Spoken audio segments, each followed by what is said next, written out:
Halo dulur pajak, selamat datang di Kak Kandani.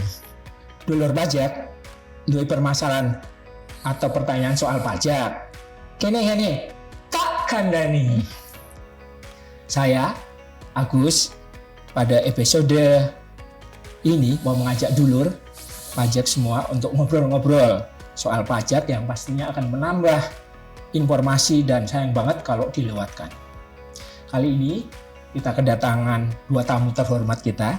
Sudah hadir bersama kita Ibu Zeti Arina, seorang konsultan pajak yang menjabat sebagai Ketua Ikatan Konsultan Pajak Indonesia Pengurus Daerah Jawa Timur atau IKPI Pengda Jatim, ya Bu ya. Betul, Bapak. Dan yang kedua adalah tamu kita Bapak Budi Ciptono. Betul, Pak. Siang Pak, Ketua IKPI Cabang Sidoarjo. Betul. Jadi mereka berdua adalah tamu kehormatan kita yang akan bersama kita beberapa saat ini akan menemani dalam menambah informasi tentang perpajakan ya. Tadi sungguh satu kehormatan Bu Ceti dan Pak Budi, saya panggil seperti itu ya Bu. Di sela-sela kesibukan mereka sebagai konsultan pajak yang meluangkan waktunya bersama dulur pajak di saat hari ini ya. Dulur pajak perlu diketahui bahwa konsultan pajak itu merupakan mitra ya, mitra dari Direktorat Jenderal Pajak dalam membangun kesadaran dan kepatuhan masyarakat di bidang perpajakan. Teristimewa di dalam mencapai misi pengumpulan penerimaan pajak yang optimal dan berkelanjutan. Nah, hari ini kita membahas soal peran Bapak dan Ibu dulu sebagai konsultan pajak. Sudah berapa lama Bu sebagai konsultan pajak Bu Zeti? Sudah kira-kira 20 tahun. Wah, 20 tahun. Kalau Pak Budi? Alhamdulillah kurang lebih 30 tahun. Wah, 30 tahun. Luar biasa ya. Luar biasa. Sejak dulur pajak. 93. Ya, luar biasa dulur pajak. Kedatangan dua tamu yang sudah luar biasa pengalamannya. Kalau begitu bisa diceritakan Bu Zeti, apa sih sebenarnya konsultan pajak itu kewajibannya apa? Terus kita bicara tentang konsultan pajak yang mempunyai izin ya, karena di luar sana bisa jadi ada konsultan pajak yang tidak punya izin. Silakan Bu Zeti. Ya, baik Bapak Ibu. Tentu saja kalau konsultan pajak pasti kita pekerjaannya adalah mengguide wajib pajak, memberikan istilahnya konsultasi kepada wajib pajak, kepada klien, tapi itu pun juga harus ada rambu-rambu ya Pak ya. Jangan sampai kita itu jadi konsultan nanti menjerumuskan klien, kemudian setelah nanti ada pemeriksaan terus nanti tiba-tiba ini salah fatal. Wah, itu karena kalau kami konsultan berizin pasti satu di samping kita pekerjaannya nanti memberikan edukasi, memberikan mendampingi klien, kami juga ada kode etiknya gitu ya. Kami harus mematuhi undang-undang gitu. Jadi nggak ngawur gitu ya. Harus mematuhi undang-undang. Kita harus memberitahukan kepada klien, oh ada aturan baru. Oh kalau begini keliru, sebaiknya begini, misalnya seperti itu. Kemudian kami juga punya kode etik. Jadi kalau misalnya termasuk kami pun ada kesalahan Bapak ya, kami pun juga akan ditindak oleh asosiasi kami yaitu IKPI, Ikatan Konsultan Pajak Indonesia gitu ya. Kemudian kami juga harus tetap menjadi pembelajar sejati. Mungkin Bapak Ibu pasti Bapak tahu ya kalau aturan pajaknya ganti terus. Baru keluar 4, ini keluar lagi gitu ya. Jadi kami pun harus belajar namanya melakukan pendidikan profesi yang berkelanjutan. Jadi kami punya kewajiban dalam 1 tahun kita harus menempuh PPL itu berapa poin gitu. Intinya ya anggota IKPI ini harus selalu belajar, jangan sampai salah memahami aturan. Betul. Ada laporannya juga Pak. Jadi ya istilahnya nggak main-main ya, maksudnya nggak cuman oh ya saya jadi konsultan terus nanti keilmuan kita juga harus kita update. Jangan sampai misalnya salah. Begitupun ada permasalahan anggota asosiasi juga akan bertindak. Dari pihak DJP juga boleh melaporkan ke kami. Kami akan menindak anggota yang memang mungkin melakukan kesalahan. Jadi tadi gitu dulur pajak. Jadi konsultan pajak yang resmi itu dia punya kode etik. Dan yang kedua dia mesti update. Harus belajar Pak. Kalau nggak ketinggalan. Ya. Betul. Jadi saat misalnya ya Bu ya, misalnya Bu Jeti lah, Bu Jeti ini melaksanakan sebagai kuasa lah ya, kuasa Betul. wajib pajak untuk melaksanakan hak dan kewajiban wajib pajak untuk memenuhi ketentuan perpajakan itu.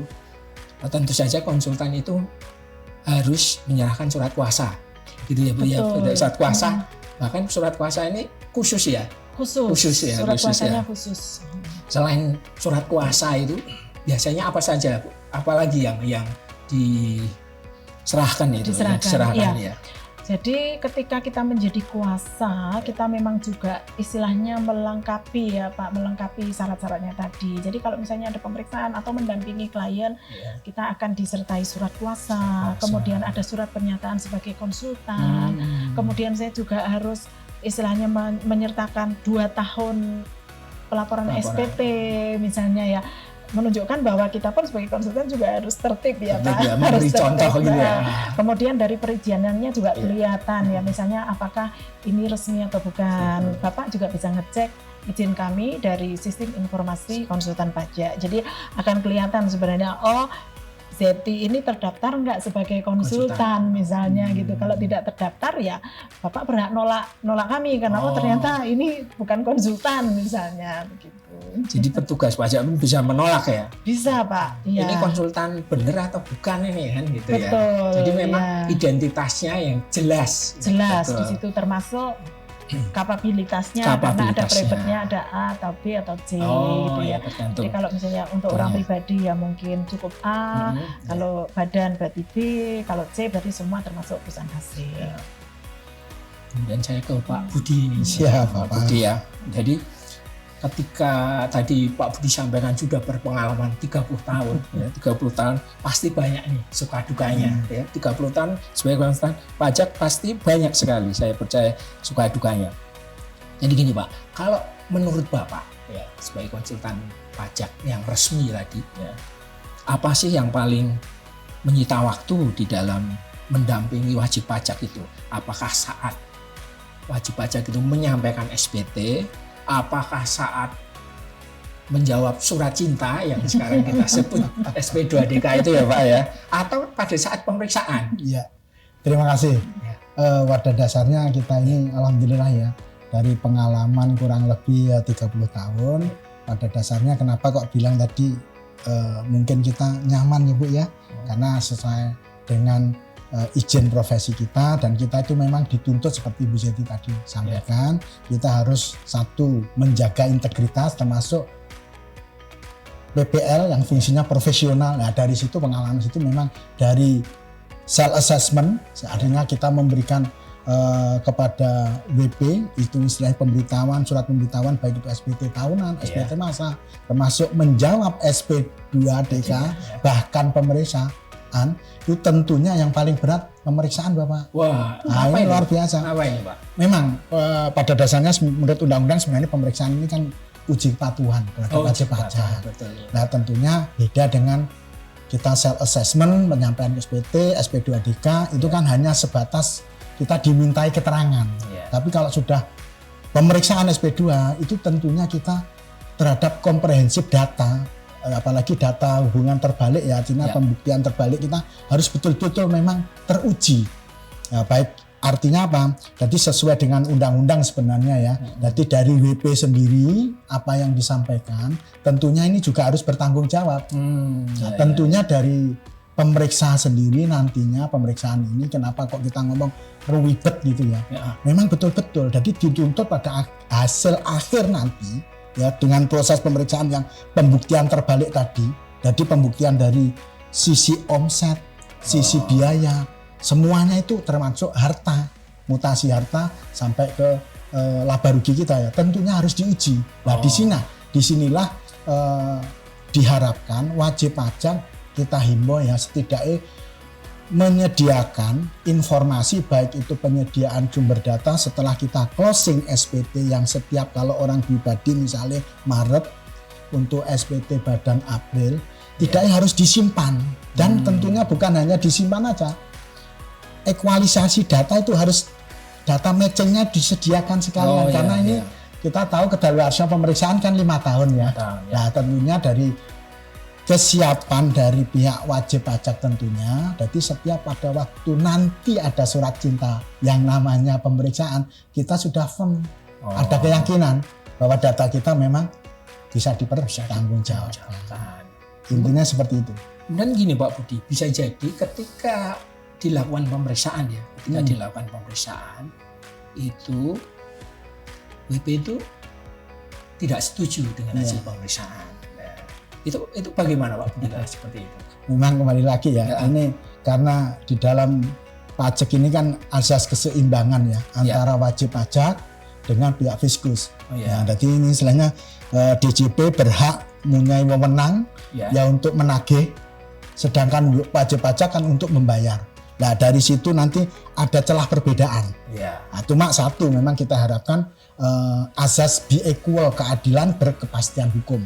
Nah ataupun kalau sudah melalui proses pemeriksaan dan timbul surat ketetapan, tentunya hak penuh ke wajib pajak itu untuk melakukan challenge. Tidak menerima, ya kita ada salurannya tersendiri Pak. Misalnya bisa di keberatan, bisa dibanding, bahkan bisa di PK. Cuma yang menjadi kata kunci itu sesuai dengan aturan undang-undang, ada penyaluran khusus. Tidak boleh belakrak kemana-mana yang sudah ditentukan di undang-undang. Jadi wajib pajak itu masih punya kesempatan. Luar biasa. Masih punya kesempatan ya. Betul. Jadi tidak berarti ketika sudah dilakukan pemeriksaan wajib pajak sudah berhenti kesempatannya, tapi masih ada kesempatan lain gitu ya. Jadi tadi disebutkan keberatan, banding, bahkan di PK kembali. Gitu. Oh ya, jadi paham kita ini. Insya Allah seperti itu. Ya.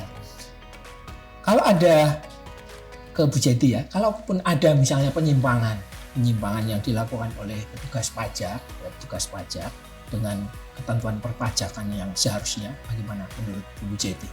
Ya, baik Pak.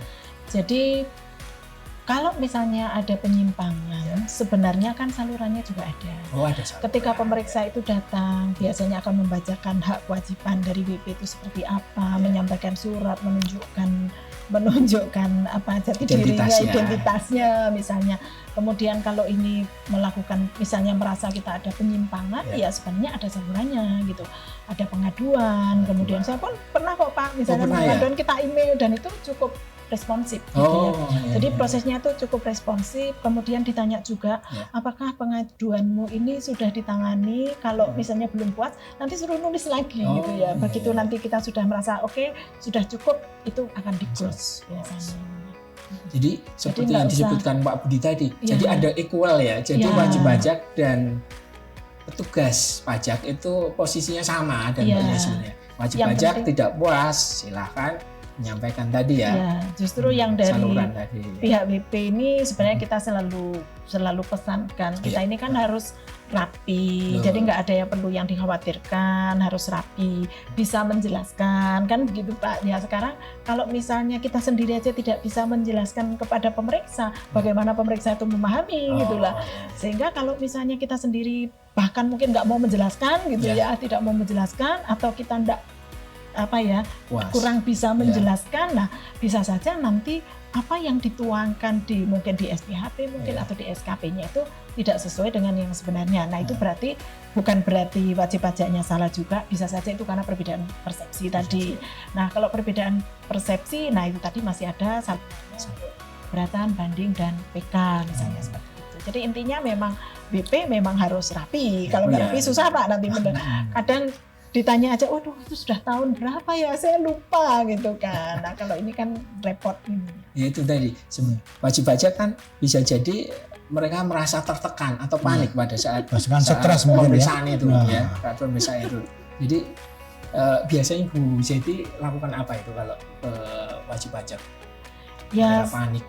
Ya biasanya gini, memang wajib pajak itu kalau namanya pemeriksaan tuh pasti takut Pak. Takut ya? Lihat suratnya aja sudah stres gitu ya. Padahal sebenarnya kita nggak perlu takut sih. Nggak perlu takut bahwa kalau memang kita itu sudah punya dokumennya sudah ada, pembukuannya sudah rapi, ya apa yang ditakutkan? Kalau sudah benar, kenapa takut? Iya, gitu ya. Sekarang kalau ditanya, ini kasusnya seperti ini, ini begini Pak, ini begini, ya itu kan akan menjadi jelas gitu kan. Jadi nggak harus takut gitu ya. Ya kalau kita sebagai konsultan pasti sudah terbiasa diperiksa. Memang kadang WP itu ketakutan. Kita yang biasanya rekomendasi nggak usah takut. Ini tolong dokumennya semua sudah lengkap, ini nanti tinggal dijelaskan. Kalau memang mungkin dari pihak WP-nya takut, ya kita kan juga bisa membantu untuk menjelaskan.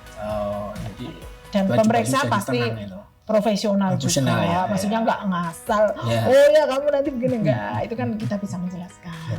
Yang penting kita itu tahu alurnya, kita tahu sebenarnya dokumen-dokumennya seperti apa, itu aja sih. Memang yang nanti akan menjadi fatal ketika WP itu tidak punya dokumentasi mungkin, WP itu tidak melakukan pembukuan atau mungkin pencatatan yang bagus gitu ya, bahkan mungkin WP lupa gitu ya, terus kemudian ada data-data nggak bisa menjelaskan. Mungkin itu yang bisa menimbulkan beda persepsi ya otomatis pemeriksa pasti ini ada data, kamu nggak bisa menjelaskan. Kalau nggak bisa menjelaskan, ini mungkin pendapatan gitu kan Pak. Betul.